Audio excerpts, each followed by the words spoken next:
Fırtınalı bir yolculuğun ardından arkadaşlar Alanya'ya ulaştım. Tabi burada da yağmur şiddetli bir şekilde devam ediyor. Hatta bir arada dolu yağmaya başladı. Hemen gelir gelmez kamp yeri aramaya başladım kendime.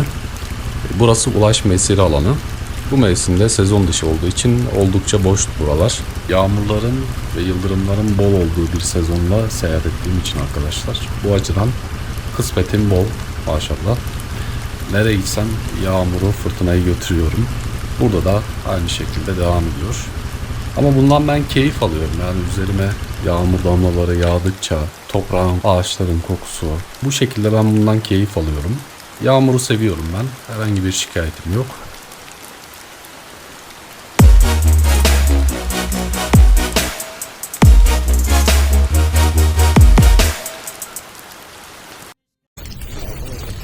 Dolu yağmaya başladı.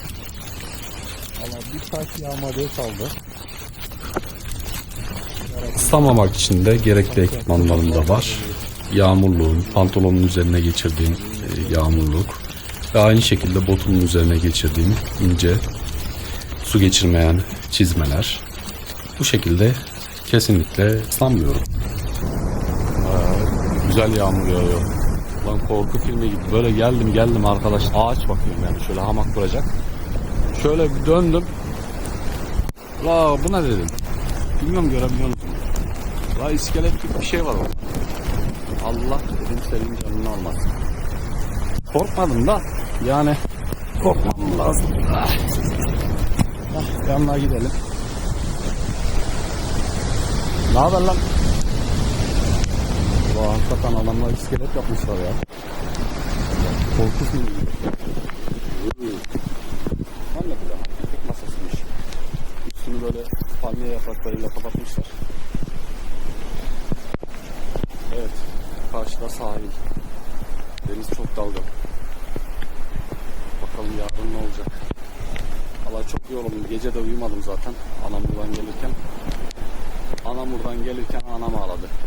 Desem yeridir.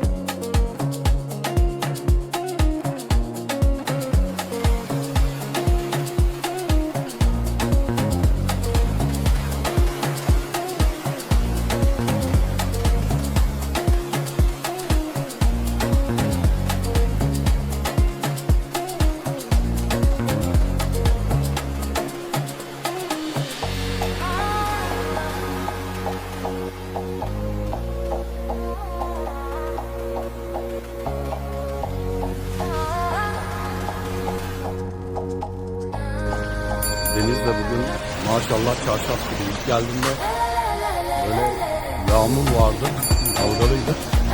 Şu an çok muhteşem yani. Şnorkelimi ve gördüğünüz gibi gözlüğümü de taktım. Bakalım su altında neler var, balık var mı? Çok güzel, her şey güzel.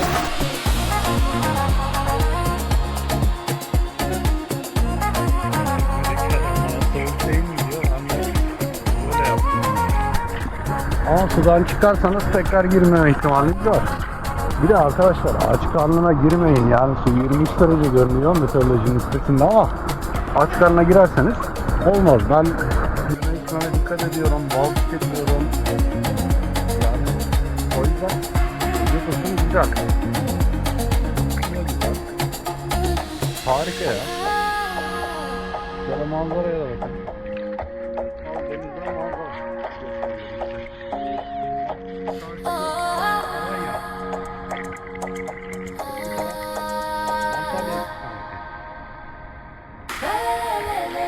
Arkadaşlar bu Ulaş Mesire alanının plajı çok güzel, tamam, ama birden derinleşiyor.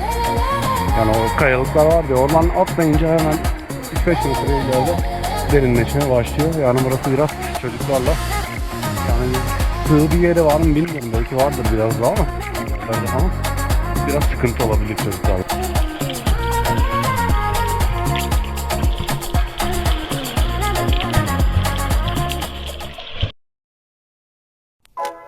kadar yüzdükten sonra arkadaşlar tabii karnım da acıktı.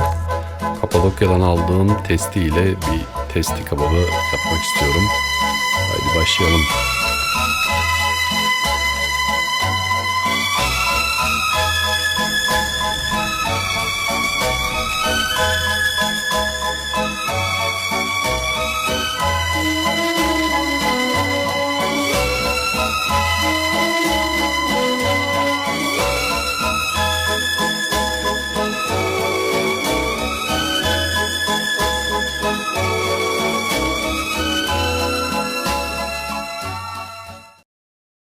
Deniz suyu insanı inanılmaz rahatlatıyor arkadaşlar. Karnımızı da doyurduk, yüzdük. Şimdi de bir şehir turu yapalım bakalım Alanya nasıl bir yermiş.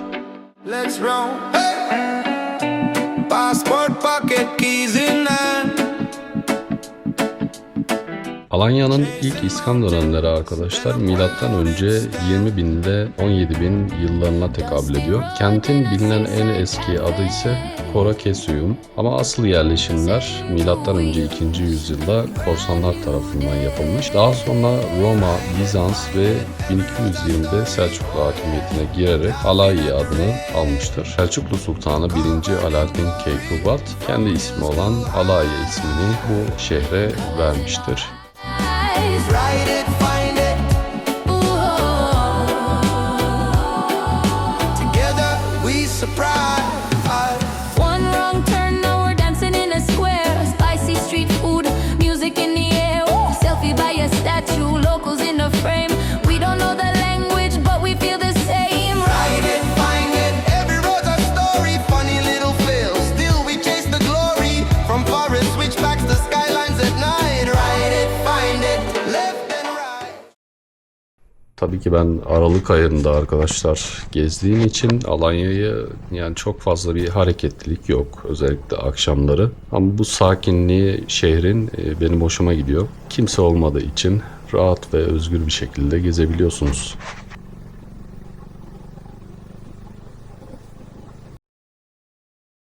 Alanya'da tek gece konaklamayı planlarken arkadaşlar 4 gece konakladım. Çok kaldığım yer de hoşuma gitti. Artık tabii ki dönüş zamanı geldi. Yolumuz Antalya. Antalya'dan sonra Çıralı. Antalya'da fazla oyalanmayacağım merkezde.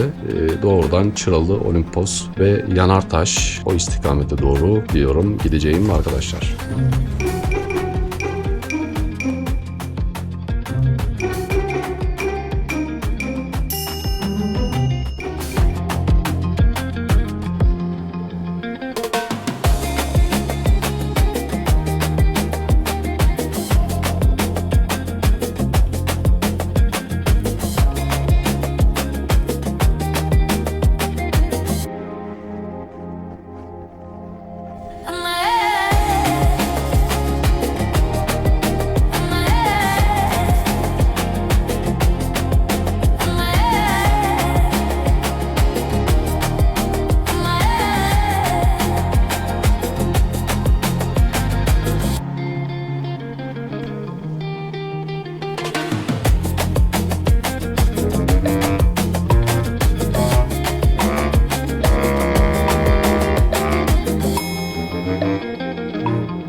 Antalya'ya yaklaştıkça da arkadaşlar yağmur şiddetini arttırmaya başladı. Hatta şehir merkezinde artık sel boyutuna ulaştığını söyleyebilirim. Daha önce de söylediğim gibi yağmur açısından oldukça bereketli bir dönemde seyahat ediyorum. Ama bu bizi yolumuzdan alıkoymayacak. Devam ediyoruz.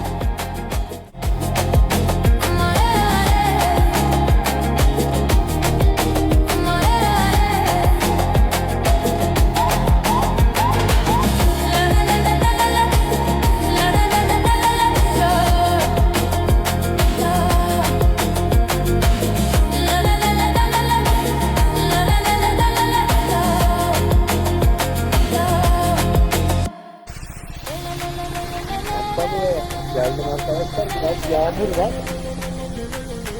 Bayağı geliyorum. Sabah yoluma.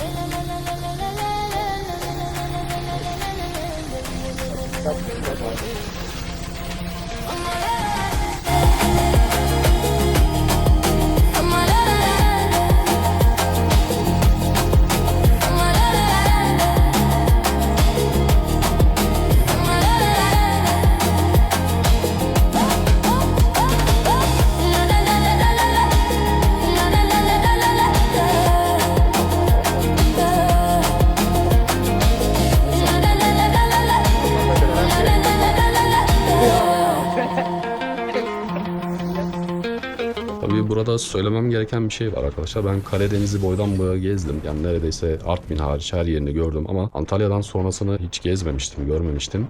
Kemer, Demre, Finike buralardan gece geçtim gerçi ama Kaş özellikle burası hem doğasıyla hem deniziyle hem de tarihiyle benim çok hoşuma gitti. Muhakkak görülmesi gereken yerlerden bence Türkiye'de.